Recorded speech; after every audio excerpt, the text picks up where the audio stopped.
오늘 우리에게 주신 하나님의 말씀은 출애굽기 32장 30절에서 35절의 말씀입니다. 이튿날 모세가 백성에게 이르되 너희가 큰 죄를 범하였도다. 내가 이제 여호와께로 올라가노니 혹 너희를 위하여 속죄가 될까 하노라 하고, 모세가 여호와께로 다시 나아가 여짜오되 슬프도소이다. 이 백성이 자기들을 위하여 금신을 만들어 싸우니 큰 죄를 범하였나이다. 그러나 이제 그들의 죄를 사하시옵소서.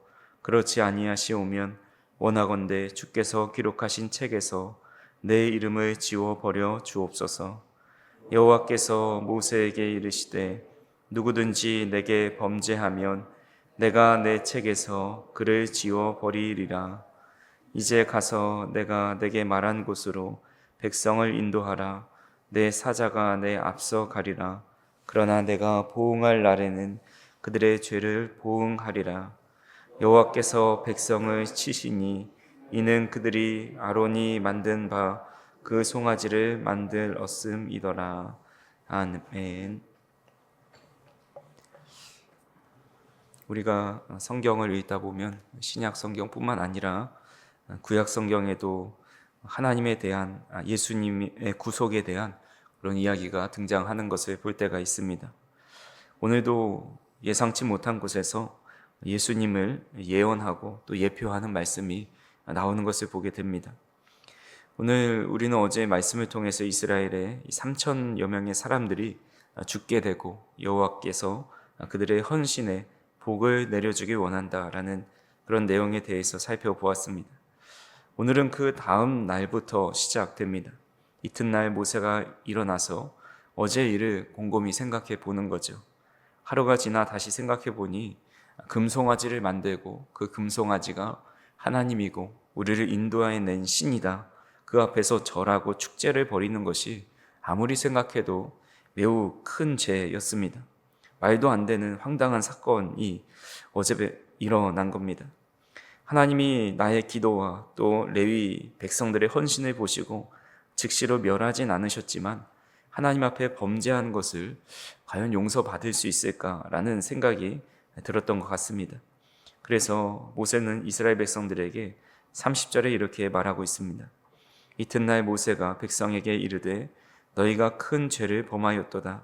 내가 이제 여호와께로 올라가노니 혹 너희를 위하여 속죄가 될까 하노라 하고, 모세는 이스라엘이 큰 죄를 범하였다라고 말합니다. 그냥 죄가 아니라 큰 죄라는 것은 너무나도 커서 돌이키기가 거의 불가능한 매우 중한 죄입니다. 어떻게든 이 죄의 문제를 용서받고 처리해야겠는데 과연 이 문제를 해결받을 수 있을까라는 의문을 가지고 있는 겁니다. 그래서 내가 이제 여호와께로 올라가더니 혹 너희를 위하여 속죄가 될까 하노라 하면서 혹시라도 하나님이 용서해 줄지 모른다라는 확신을 가지고 나아가는 것을 보게 됩니다.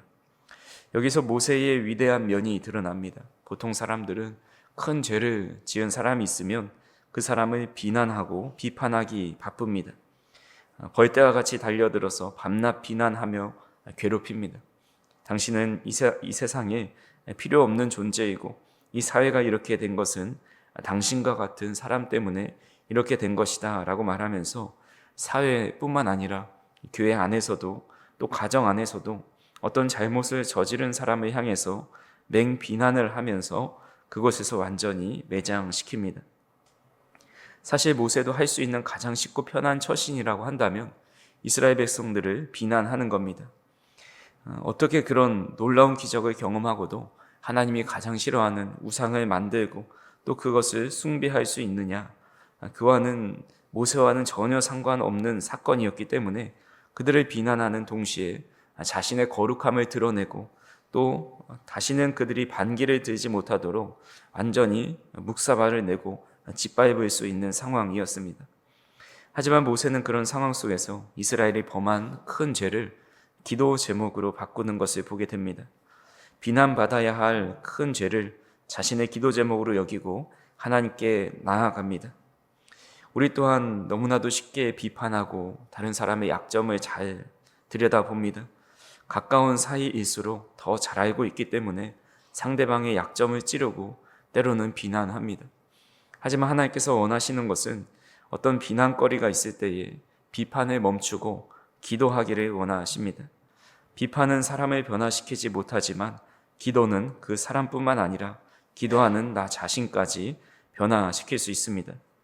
그래서 저 우리 성도님들이 주변에 허물이 있고 잘못을 저지른 사람이 있다 한다면 그 사람의 허물을 보게 하신 것이 바로 그것을 나의 기도 제목으로 삼고 기도하라는 그런 사인으로 여기고 그 기도가 그 사람을 살리고 변화시킬 뿐만 아니라 나 자신도 변화시킬 수 있다라는 사실을 믿으시고 기도의 자리로 나아갈 수 있기를 간절히 소망합니다. 또 한 가지 살펴볼 것은 20절에 모세가 백성들에게 이런 말을 하죠. 너희를 위하여 속죄가 될까 하노라. 이 속죄라는 것은 죄를 위해 바치는 제물로 드리는 제사입니다. 죄에 마땅한 값을 치르는 제사라 할 수가 있죠. 근데 이것은 단순히 하나님 죄송합니다, 용서해 주세요 말로만 드리는 제사가 아닙니다. 하나님 앞에 속죄의 제물을 가지고 나가서 그 자신이 받아야 할 진노와 심판을 그 제물로 전가시키는 행위입니다. 그래서 하나님께 속죄하러 갈 때는 소나 양을 가지고 또는 염소를 가지고 가야 합니다.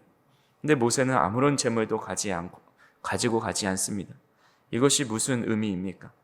자신이 속죄의 제물이 되겠다라는 의미입니다.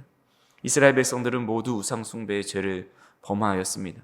그 가운데 오직 모세만이 그 죄를 짓지 않았는데 그 죄를 온전히 우상 숭배를 빠지지 않았던 모세만이 그 죄를 짊어지고 갈 수 있는 겁니다. 근데 모세조차도 하나님의 용서를 확신하지 못하고 있습니다. 용서해 줄까, 속죄가 될까 하노라 하면서 모세가 우상 숭배의 죄를 범하진 않았을지라도 그도 하나님 앞에 연약한 이 죄인이라는 사실을 알고 있었기 때문에 완전한 속죄의 확신을 가지지 못하고 작은 희망을 그저 가지고 하나님 앞에 나아가는 것을 보게 됩니다. 그러면서 하나님 앞에 나아가서 31절에 32절에 이렇게 말씀합니다. 모세가 여호와께로 다시 나아가 여짜오되 슬프도소이다. 이 백성이 자기들을 위하여 금신을 만들어 싸우니 큰 죄를 범하였나이다. 그러나 이제 그들의 죄를 사하시옵소서. 그렇지 아니하시오면 원하건대 주께서 기록하신 책에서 내 이름을 지워버려 주옵소서라고 기도합니다. 매우 놀라운 기도이죠. 모세는 자신의 생명을 바치면서까지 자신이 속죄의 제물이 되면서까지 이스라엘 백성들을 위해서 죄를 용서해달라 기도하고 있습니다. 그러자 하나님께서 33절에 이렇게 대답하십니다. 여호와께서 모세에게 이르시되 누구든지 내게 범죄하면 내가 내 책에서 그를 지워버리리라 라고 말씀합니다. 하나님은 죄를 범한 그 사람만 생명책에서 지워버릴 것이다 라고 말씀하죠. 즉 모세에게 내 마음은 알고 있지만 내가 아무리 그런 마음을 품고 있다 할지라도 그 사람들의 죄를 위해서 대신 죽을 수 없다라고 말씀하시는 겁니다. 그렇게 말씀하신 이유는 모세도 하나님 앞에 백성의 모든 죄를 대속할 만큼 의로운 제물이 아니었기 때문입니다. 그래서 성경은 의인은 없나니 하나도 없다고 말씀하신 것처럼 어떤 사람도 다른 사람의 죄를 대속할 수가 없다라는 것을 알려줍니다. 그래서 아무리 대속제물로 많은 양과 염소를 가지고 와도 그 제물에 흠이 있으면 하나님께 올려드리지 못하는 것처럼 흠이 있는 모세는 이스라엘 백성들을 위해서 대신 죽어도 소용이 없다 말씀하는 겁니다. 그리고 34절에 이렇게 말씀하십니다. 이제 가서 내가 내게 말한 곳으로 백성을 인도하라. 내 사자가 내 앞서 가리라. 그러나 내가 보응할 날에는 그들의 죄를 보응하리라 라고 말씀합니다. 이제 내가 나의 사자 즉 천사를 보내서 너보다 앞서갈 건데 너는 백성을 인도해내라. 그러면 내가 앞서가면서 그렇게 심판을 할 거다라고 말씀을 합니다. 하지만 중요한 것은 그러나 내가 보응할 날에는 그들의 죄를 보응하리라 라고 말씀합니다. 보응할 날이라는 것은 미래 시제로 사용되었습니다. 지금 당장 이스라엘 백성들이 죽어 마땅하고 다 심판을 받아야 마땅하지만 나중에 보응할 날이 되었을 때에 그들의 죄를 보응하겠다라고 말씀합니다. 다시 말씀드리면 이것은 지금 당장 보응한다라는 것이 아니라 더 좋은 대안이 올 때까지 기다렸다가 미래에 보응할 날이 찾아왔을 때 그 죄에 대해 보응을 해주겠다라는 겁니다. 근데 더 좋은 대안을 찾는다라는 것은 어떻게 하면 이 백성을 더 철저하게 멸망시킬 것에 대한 말씀이 아니라 그들을 대신하여 죄악을 담당할 재물을 예비해 주신다라는 의미가 있습니다. 이에 대해서 신명기 18장 15절에 이렇게 말씀하고 있습니다. 내 하나님 여호와께서 너희 가운데 내 형제 중에서 너를 위하여 나와 같은 선지자 하나를 일으키시리니 너희는 그의 말을 들을지니라 라고 말씀합니다. 나와 같은 선지자 하나, 모세와 같이 백성의 제사장인 동시에 그들의 죄를 위해서 기꺼이 자신을 내어드릴 수 있는 종 하나를 일으킨다라는 겁니다. 이것은 결국 하나님께서 가장 흠이 없고 온전한 제물이 되시는 어린 양 예수 그리스도를 대속의 제물로 내어주실 계획을 갖고 있음을 암시하고 있습니다. 그래서 히브리서 7장 24절에서 27절에 이렇게 말씀합니다. 예수는 영원히 계심으로 그 제사장 직분도 갈리지 아니하느니라. 그러므로 자기를 힘입어 하나님께 나아가는 자들은 온전히 구원하실 수 있으니 이는 그가 항상 살아계셔서 그들을 위하여 간구하심이라. 이러한 대제사장은 우리에게 합당하니 거룩하고 악이 없고 더러움이 없고 죄인에게서 떠나 계시고 하늘보다 높이 되시니라. 그는 저 대제사장들이 먼저 자기 죄를 위하고 다음에 백성의 죄를 위하여 날마다 제사 드리는 것과 같이 할 필요가 없으니 이는 그가 단번에 자기를 드려 이루셨음이라 라고 말씀합니다. 예수 그리스도께서 영원한 우리의 제사장이 되시는데 흠없고 의로우신 제사장이자 동시에 흠없는 대속물로 단번에 제사를 드려서 백성에 대한 속죄를 이루셨습니다. 이 놀라운 속죄의 은혜가 오늘 저와 여러분들에게 예비되어서 이루어졌다라는 겁니다. 우리는 늘 우상 숭배하며 하나님의 진노를 피할 수 없는 죄인이지만 그 죄를 속하기 위해서 흠없는 하나님의 어린 양 예수께서 그 죄를 대신 짊어지셨습니다. 이 놀라운 속죄의 은혜를 우리가 기억한다라고 한다면 마땅히 우리의 삶에도 늘 하나님의 은혜와 또 하나님을 경배하는 삶으로 바뀌게 됩니다. 또한 우리가 누군가를 대속할 수 없다라는 사실을 기억하면서 하나님께 그 사람의 죄를 대속해 주실 수 있도록 그 사람 개인이 정말 하나님 앞에 나아가 대속의 은혜를 경험할 수 있도록 우리가 할 수 있는 것은 기도밖에 없다라는 생각을 하게 됩니다.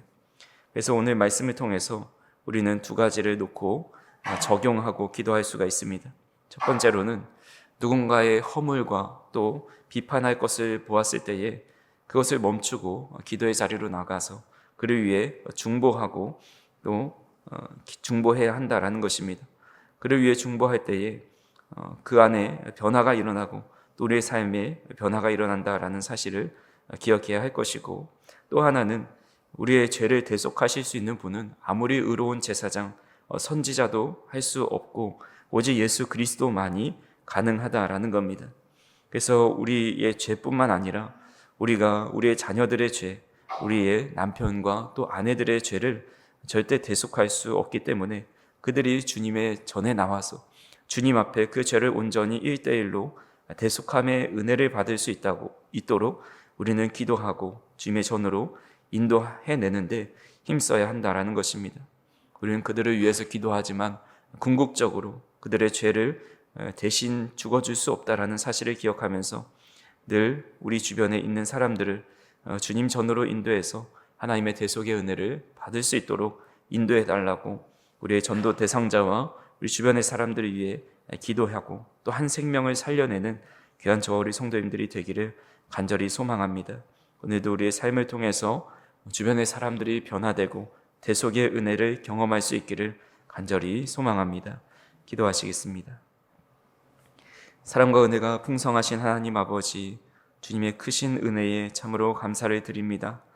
우리는 하나님의 진노를 피할 수 없는 죄인이지만 흠없는 어린 양 되신 예수 그리스도를 보내주셔서 우리의 영원한 제사장이자 속죄 제물이 되게 하시니 참으로 감사를 드립니다.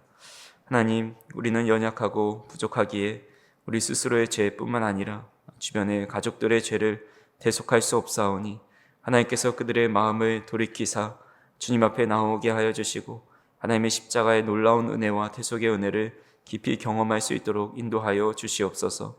또한 우리가 주변 사람들의 허물을 바라볼 때 비판의 입술을 멈추고 기도의 입술이 되어서 정말 그 사람이 변화되고 하나님 앞으로 인도함 받을 수 있는 귀한 은혜가 있을 수 있도록 인도하여 주시옵소서.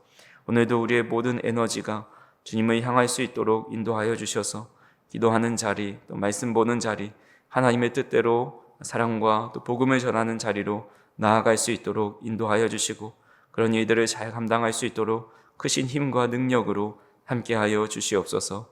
오늘도 우리에게 귀한 일상의 복을 허락해 주셨사오니 하나님의 영광을 위하여 복된 하루를 보낼 수 있도록 인도하여 주시고 우리가 만나는 모든 사람들에게 주님의 사랑을 실천하고 복음을 전하고 또 기도해 주는 귀한 삶이 될 수 있도록 인도하여 주시옵소서. 사랑하는 우리 성도님들, 어디에서 무엇을 하든지 늘 하나님의 은혜 가운데 거할 수 있도록 인도하여 주시고 우리 성도님들의 기도가 하나님 안에서 선하게 응답될 수 있도록 인도하여 주시옵소서. 주님 앞에 나오며 감사의 예물 드립니다. 귀한 일들을 준비하는 것 가운데 하나님께서 함께하여 주셔서 지혜로 그 일을 감당할 수 있도록 인도하여 주시고 그 일을 통해서 귀한 일들을 잘 감당할 수 있도록 주님께서 복과 은혜와 또 총명함으로 지혜로움으로 함께하여 주시옵소서. 감사를 드리며 예수님의 이름으로 기도하옵나이다. 아멘.